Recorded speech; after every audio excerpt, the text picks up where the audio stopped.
Lanjut ya. Jadi hadis berfungsi sebagai bayan terhadap Al-Quran. Bayan ini ada beberapa macam. Yang pertama adalah bayan tasyri. Itu. Jadi hadis berfungsi mengeluarkan ketentuan-ketentuan yang ada di dalam Al-Quran. Syariat, tidak ada syariat di dalam Al-Quran, maka oleh hadis itu dijelaskan. Maka hadis berfungsi sebagai bayan tasyri. Contoh ya, sebagai bayan tasyri ini bahwa di dalam Al-Quran perempuan yang haram dinikahi itu jumlahnya ada 14. Itu hurimat alaikum ummahatukum wa banatukum wa akhwatukum wa ummahatukum allati arda'nakum wa akhwatukum minar radha'ah. Al-ayah selanjutnya. Nah, hadis Nabi menambahkan satu. Jadi 15 perempuan yang haram dinikah. Yaitu bahwa seorang laki-laki tidak boleh menikahi 2 perempuan adik kakak sekaligus. Nah, itu. Jadi hadis melahirkan bayan tasyri. Itu menambahkan syariat yang tidak ada di dalam Al-Quran. 2. Bayan tafsir.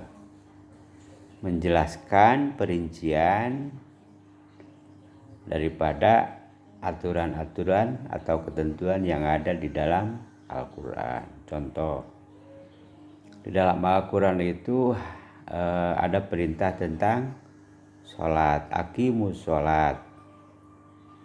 Begitu. Di dalam Al-Quran tidak ada sholat itu berapa kali sehari semalam.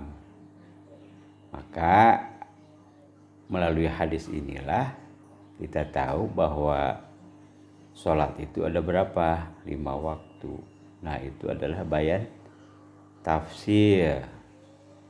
Terus tentang jumlah rakaat sholat tiap-tiap waktunya, itu juga adalah bayan tafsir gitu.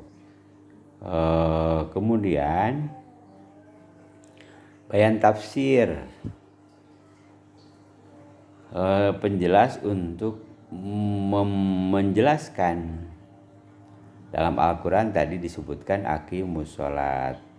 Kemudian tata pelaksanaan atau kaifiyah sholat itu tidak dijelaskan di dalam Al-Quran.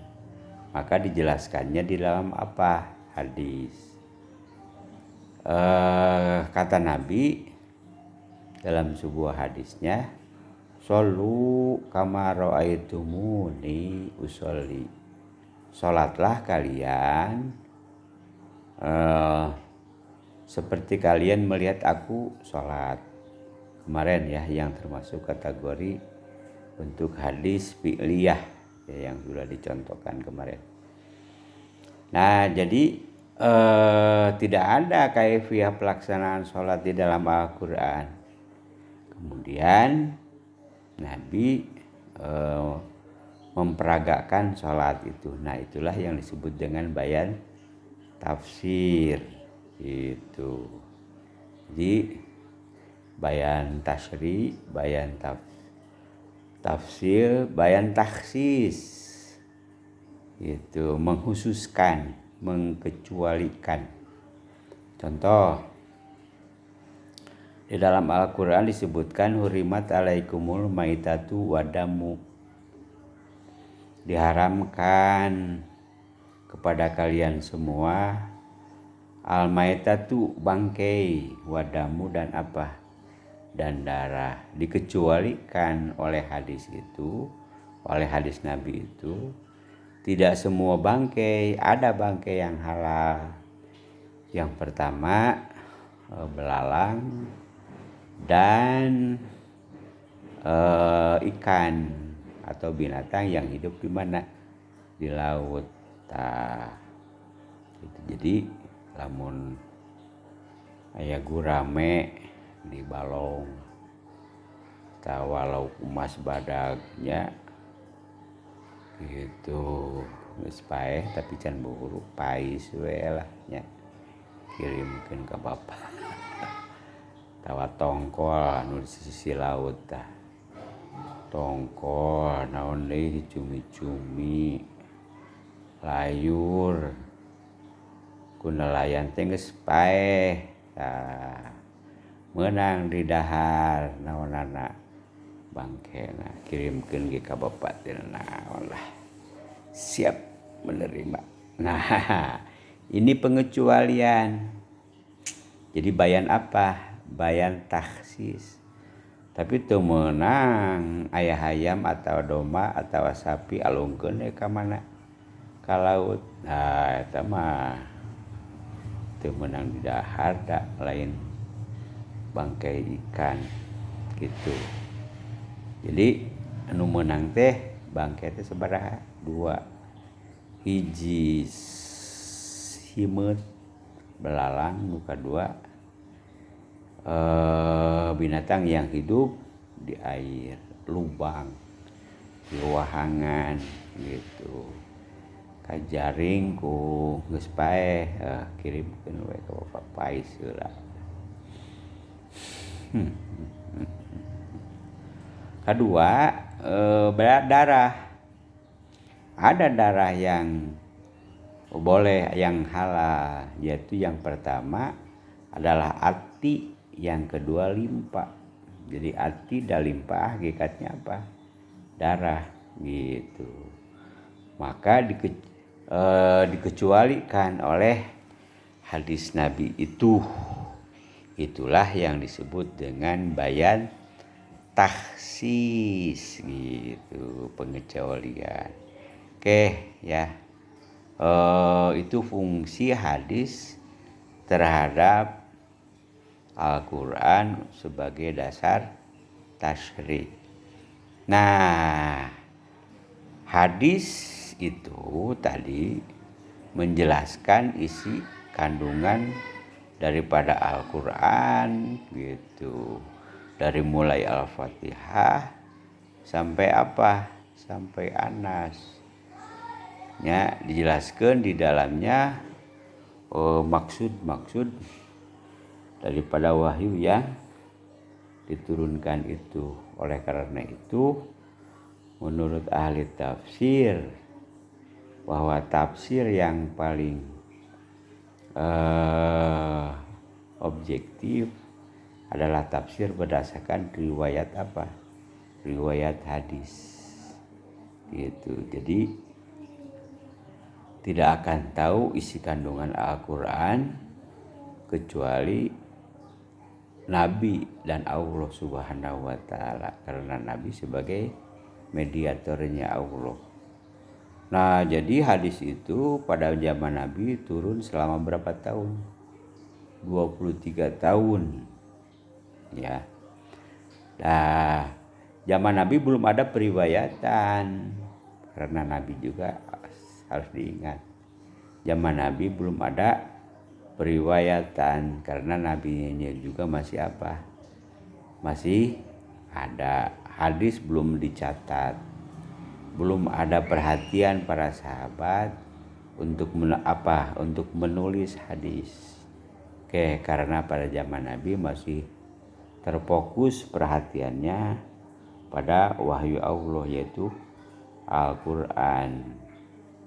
Oke, malah ada alasan yang menyatakan kenapa hadis tidak ditulis ketika wahyu itu turun. Ada yang menyatakan supaya tidak bercampur antara hadis dengan apa? Dengan Al-Quran. Alasan itu tidak logis, karena hadis tidak mungkin bercampur dengan Al-Quran. Al-Quran adalah wahyu. Wahyu itu adalah mukjizat. Tidak ada orang yang bisa membuat semisal dengan Al-Quran. Tapi beda dengan hadis. Hadis itu wahyu juga, tapi bukan mukjizat. Banyak orang bisa membuat gitu semisal dengan apa? Dengan hadis. Itulah yang terbukti di masyarakat adalah hadis maudhu. Hadis bohong dinyatakan dari Nabi padahal bukan gitu. Oleh karena itu hadis tidak mungkin bercampur dengan apa? Dengan Al-Quran. Alasan kenapa hadis itu tidak ditulis pada zaman Nabi. Jadi alasan yang logis pada zaman Nabi hadis itu tidak ditulis, belum butuh, karena belum menjadi sejarah. Ya kan, sesuatu itu menjadi sejarah ketika pelaku sejarahnya sudah tidak ada. Kalau pelaku sejarahnya masih ada, maka itu belum dinyatakan apa? Sejarah. Seperti juga apa? Hadis. Saat Nabi masih ada itu belum menjadi apa? Sejarah. Oleh karena itu belum ada periwayatan. Jadi hadis pada zaman Nabi itu adalah selama 23 tahun selama turunnya apa? Selama turunnya wahyu. Itu. Jadi hasil totalitas kehidupannya Nabi berinteraksi dengan para sahabat, berinteraksi dengan Al-Quran, maka lahirlah apa? Hadis yang istilahnya disebut apa tadi? Disebut sebagai sunnah gitu. Barangkali itu untuk sementara ya, sejarah perkembangan hadis pada masa Nabi Shallallahu Alaihi Wasallam. Bapak sengaja sedikit-sedikit untuk membedakan bagaimana periwayatan hadis pada zaman Nabi. Tadi disebutkan belum ada periwayatan hadis karena Nabi juga masih ada. Nanti adanya periwayatan itu setelah sepeninggalnya Nabi pada tahun 11 Hijriah. Nanti kita akan bagi yaitu pada zaman sahabat besar yang diwakili oleh Khulafaur Rasyidin yang 4, Abu Bakar, Umar, Utsman, dan Ali. Kemudian nanti pada masa sahabat kecil setelah sepeninggalnya sahabat besar itu pembahasan yang kedua dan yang ketiga. Demikian kita akhiri pertemuan ini dengan sama-sama baca hamdalah alhamdulillahirabbil alamin.